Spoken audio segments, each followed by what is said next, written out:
The Seattle Mariners are going all in on Roki Sasaki. Let's talk about it.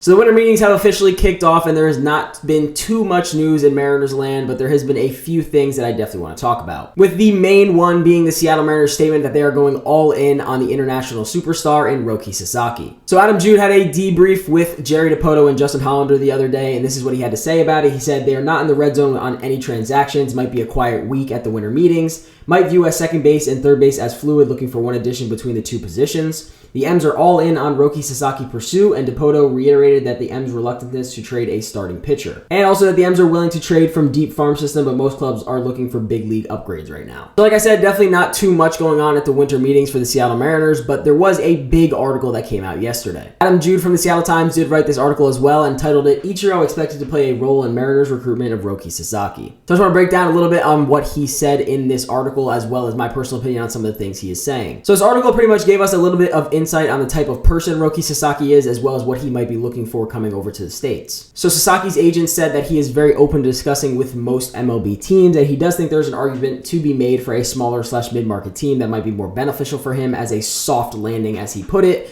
coming over from Japan. Sasaki has been getting a little bit of heat from the media over in Japan because they consider it very disrespectful when you leave to go to the major leagues before you hit the age of 25. And his agent said this has been taking a massive toll on his mental health, which is definitely upsetting to hear. In terms of his timeline, his agent said he most likely will not sign with the team at least until January 15th because there is a closed window where he cannot sign with the team. Now, in terms of his price, this is something that we knew going into this, is that he will not get a deal like Yamamoto did last offseason because, like I said, he is not 25 yet, so he's still under the amateur rules. But that makes him pretty much available for almost every single MLB club. While I don't think every single MLB club will get a chance to sit down and meet with him, I do believe that he will probably give about 10 teams a solid shot. But something that was definitely very encouraging from this article by Adam Jude is that said the Mariners are planning a full-fledged recruiting pitch that is expected to include Ichiro Suzuki. Now this is huge for a number of reasons, but if the Mariners were to come out and kind of say, you know, they were pursuing Sasaki, but this really was never mentioned, I would say, okay, maybe you don't really have much of a chance. But having somebody like Ichiro there is going to be huge for the Mariners side of the conversation.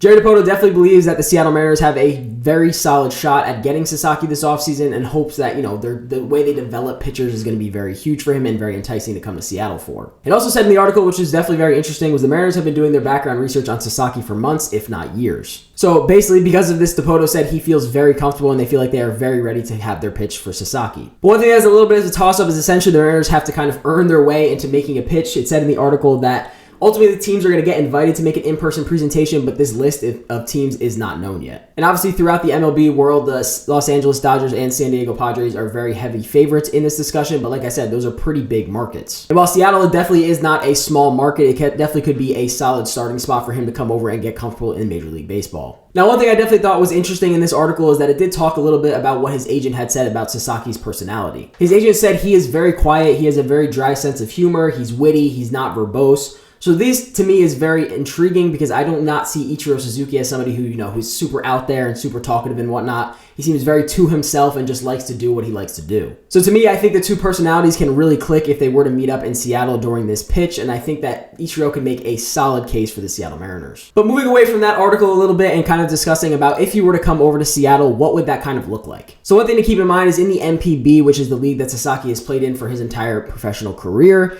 they usually have a 6-man starting rotation, while most of us know Major League teams have a 5-man starting rotation. So this is interesting for a number of factors that the Seattle Mariners are making him a major priority this offseason, because that means maybe they have in the back of their mind they would like to get rid of a starting pitcher. But as we know, Jerry Dipoto and team have said they are strongly against trading a starting pitcher, but as the contracts get signed, Max Fried, Luis Severino, you're starting to see the value of someone like Luis Castillo really skyrocket. So essentially there is two options if you bring over Sasaki, and that is have a 6-man rotation or trade one of your starters, so now you have an opening to fill with Sasaki. But the other reason I also bring up why the 6-man rotation would be interesting is because when I did a video a little while back talking about Sasaki when he was first posted and some background on him, there is a little bit of concern that he will not be able to pitch a certain number of innings coming into his first MLB season. His velocity was down in 2024 compared to 2023, and he did have a few arm issues last season, which is definitely a little bit of a concern. And obviously coming over to the major leagues where it is an extremely long season, he's going to have to be capped at a certain innings limit. So let's just throw out a number saying all starting pitchers can, do 35 games, somewhere in there, but Sasaki is capped out at only 20 games just based on his innings. That means you obviously are going to have to fill those other games with other starters, so that might be where Emerson Hancock comes into play if he is not part of a trade.